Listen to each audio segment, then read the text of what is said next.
قال انہ یقول، حضرت موسیٰ علیہ الصلوۃ والسلام نے ارشاد فرمایا کہ حق تعالی شانہ فرماتے ہیں کہ انہا بقرۃ، یہ ایسی گائے ہو لا ذلول تثیر الارض، نہ ہی تو اس پہ جوا رکھا گیا ہو.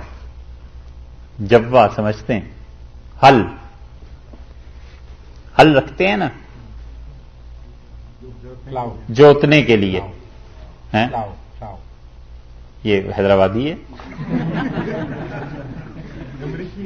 امریکی؟ اچھا بہرحال تو کہا لا ذلول تثیر الارض، وہ نہ ہی تو زمین کو زراعت میں استعمال ہوتی ہو.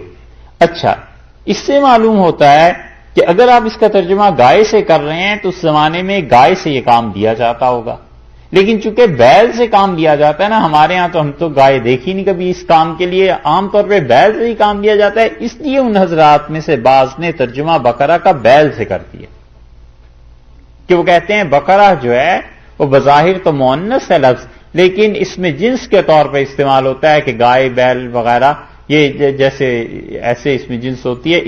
اس اعتبار سے کہا تثیر الارض، وہ زمین وہ کیا کرتی ہو، زمین کو میں ہل نہ چلاتی ہو، ولا تسقی الحرث، اور نہ ہی وہ کیا کھیتی پانی کا کام کرتی ہو، نہ ہی اس کے ذریعے راہٹ چلتا ہو کہ فصلوں کو پانی پہنچے، اور نہ ہی وہ کھیتی باڑی کا کام کرتی ہو. یہ جو ولا میں دوسرا آ رہا ہے، عبارت تو یہ تھی کہ انہ یقول انہا بقرۃ لا ذلول تثیر الارض تسقی الحرث، کہ نہ وہ گائے ایسی ہو جو زمین میں زراعت کے کام کے لیے استعمال کی جاتی ہو، اور نہ ہی وہ پانی کا کام کرتی ہو. یہ جو ولا دوسرا آ رہا ہے نا، واو کے بعد لاد جو دوسرا آ رہا ہے، مفسرین کہتے ہیں یہ پہلے حکم کی تائید کے لیے آ رہا ہے، اس کی نفی کے لیے آ رہا ہے. اصل میں تو پہلے ایک مرتبہ نفی ہو گئی تو دونوں چیزوں کی نفی، زراعت کی بھی پانی کی بھی، دونوں ایک ہی کے تحت آ جاتی ہیں، اسی کے انڈر، لیکن دوبارہ لا رہے ہیں اس کی تاکید کے لیے.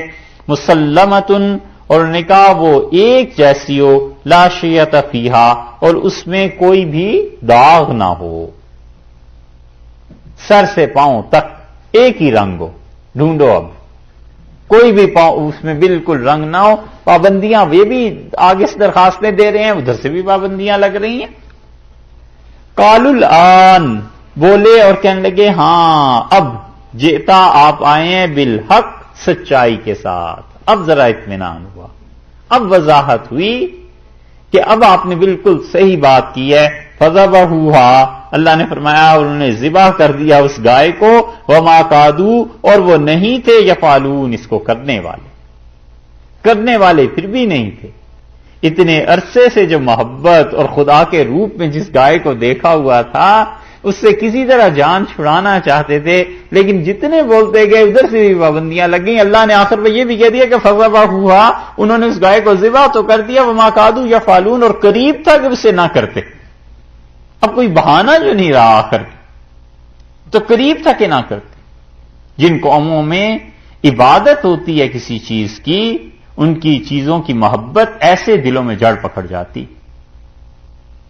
وہ کہتے ہیں کہ ہندو نے اسلام قبول کر لیا اور سردی کا موسم تھا تو ہندو نہاتے تو بہت ہیں، تو اگلے دن جب پانی ڈالا تو سردی لگی سر پہ، صبح صبح تو اس کا رام رام رام رام. تو کوئی سن رہا تھا، اس نے کہا رے لارا جی آپ تو مسلمان ہو گئے تھے. اس نے کہا یار رات اللہ تعالیٰ آئے ہیں، یہ رام تو پچھلے 40 برس سے ہے، نکلتے نکلتے نکلے گا. تو جو چیزیں عبادت میں آ جاتی ہیں نا، ان کی محبت بیٹھ جاتی ہے دل میں، اور پھر انسان اس محبت سے جان چھڑائے، اس کے لیے بڑی قوی صحبت درکار ہے. بہت قوی صحبت کا مطلب یہ ہے کہ اللہ کے اچھے بندے ان کی مجلس میں جاتا رہے اور اللہ کی محبت اس سے پیدا ہو، تو اللہ کی محبت ان محبتوں کو کاٹ دیتی ہے. یہ ہے حکمت کہ رسول اللہ صلی اللہ علیہ وسلم کے پاس لوگ گئے، کل تک عبادت کرتے تھے جن چیزوں کی، اگلے دن اٹھا کر اسے کنویں میں پھینک دیا، دوسری جگہ پھینک دیا، کیونکہ حضرت صلی اللہ علیہ وسلم کی نگاہ مبارکہ کا کمال تھا کہ وہ جانے والے اس اللہ کی محبت کے رنگ میں رنگے جاتے تھے. تو اللہ تعالیٰ نے فرمایا کہ کر دیا انہوں نے ذبح، مگر وہ کرنے والے نہیں تھے. مفسرین نے، نصفی نے ایک بات اس مقام پہ لکھی ہے بڑی اچھی، جو سمجھنے کی ہے. نصفی کہتے ہیں جملہ چھوٹا سا انہوں نے لکھا ہے، انہوں نے لکھا ہے الاستقفاء شؤوم، احاطہ کرنا، گھیر لینا کسی کام کا، اس سے نحوست ہوتی ہے. یعنی کوئی آدمی اس سوچ میں پڑ جائے کہ سارے کام کر لوں اور ہر کام ٹاپ کلاس کا کروں، تو کہتے ہیں اس میں نحوست ہے، جتنا کام آسانی سے ہو سکے کر لینا چاہیے. مثلاً ایک آدمی یہ کہے کہ کمپیوٹر اس کی بھی ساری فیلڈز میرے لیے کھل جائیں، وہ بھی سب کچھ میں جانتا ہوں. دوسری طرف سٹاک ایکسچینج ہے، اس میں بھی میں ٹاپ پہ ہوں. تیسری طرف مسجد میں جاؤں تو فتویٰ بھی میں ہی دیا کروں، اور جب گھر آؤں تو گھر آ کے بچوں کو پڑھاؤں بھی میں پورا، اور شاپنگ کے لیے جاؤں تو ایک ایک چیز اپنی مرضی سے خریدوں، حتیٰ کہ آلو پیاز بھی خریدنا ہے تو دیکھ بھال کے خریدوں، سارے جہان کے کام اپنے ذمے لے لیے. یہ ہے الاستقفاء شؤوم کہ نحوست پڑ جاتی ہے، اس طرح کام ہوتے نہیں. سارے کام ایک آدمی نہیں کر سکتا. یہ جو آل راؤنڈر کبھی ہوتے تھے یا کوئی ہوتا ہوگا، وہ اللہ کا کوئی خاص فضل ہے جس میں، وگرنہ انسان اتنے کاموں کو، اتنے دروازے اپنے لیے کھول لیتا ہے، ایک بھی کام ڈھنگ سے نہیں کر پاتا. تو ہے چھوٹا سا جملہ، لیکن اس کی تشریح میں عرض کر رہے ہیں کہ اس لیے آدمی کوئی دو چار کام جو مناسب ہوں زندگی میں انہیں اپنے ساتھ لگا لے کہ زندگی بھر یہی کام کرنا ہے بس. اب ہر چیز ایسے تھوڑا ہی ہو سکتی. امام بخاری رحمۃ اللہ علیہ کہتے تھے مجھے ساری زندگی یاد نہیں ہے کہ میں نے کوئی چیز مارکیٹ میں، بازار میں جا کے خریدی ہو یا بیچی. تو ان کے شاگردوں نے پوچھا کہ پھر آپ کا گزارا کیسے ہوتا تھا؟ تو انہوں نے کہا میرے جو دوست ہوتے تھے میں انہیں پیسے دے دیتا تھا اور کہتا تھا میرے لیے بھی خرید لانا، بازار جا رہے ہو تو بس. وہ کہتے ہیں میں نے کبھی اپنا وقت بازار میں ضائع نہیں کیا کیونکہ مجھے حدیث سے ہی فرصت نہیں تھی. یہ جتنے لوگ ہیں نا بڑے جنہوں نے کام کیا ہے، ان کی زندگیوں میں یہ چیز نظر آئے گی کہ ایک کام شروع کر لیا بس اس کے بعد وہ کہیں نہیں گئے. یہ ہدایہ حنفی فقہ کی بڑی مشہور کتاب ہے. صاحب ہدایہ رحمۃ اللہ علیہ نے اس کتاب کو کوئی 10 سال میں لکھا ہے، اور 10 سال انہوں نے یہ اپنے دوستوں سے کہا. انہوں نے ایک کتاب لکھی تھی کوئی 100 سے زیادہ جلدوں میں. تو انہوں نے کہا لوگوں نے ان سے کہ حضرت یہ تو کوئی نہیں پڑھ سکتا. مصر میں کہتے ہیں ابھی بھی اس کا ایک نسخہ محفوظ ہے. تو انہوں نے کہا نہیں پڑھ سکتے. تو پھر انہوں نے کہا حضرت اس طرح کریں، اسے مختصر کریں. تو انہوں نے کہا مختصر کر دیتا ہوں تمہارے لیے، پھر میری کتاب کی لوگ شرح لکھا کریں گے، لیکن یہ اسی وقت ہو سکتی ہے جب تم لوگ یہ طے کر لو کہ مجھ سے کوئی ملے گا نہیں اور مجھ سے کوئی بات نہیں کرے گا.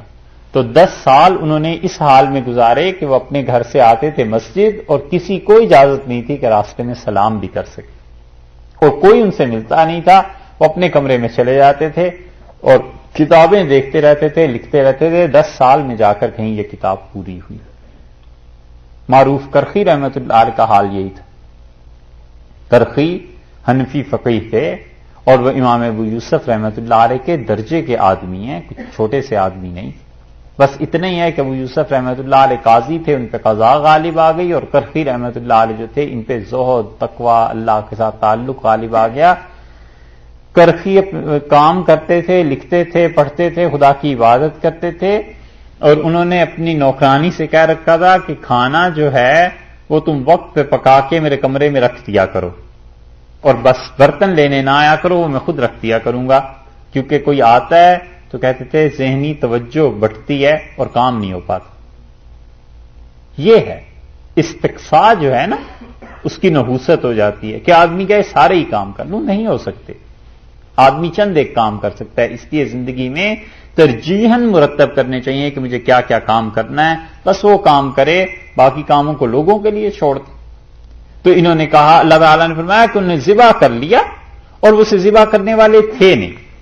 اس قصے کا ایک حصہ تو ہو گیا پورا. اب دوسری بات آگے کو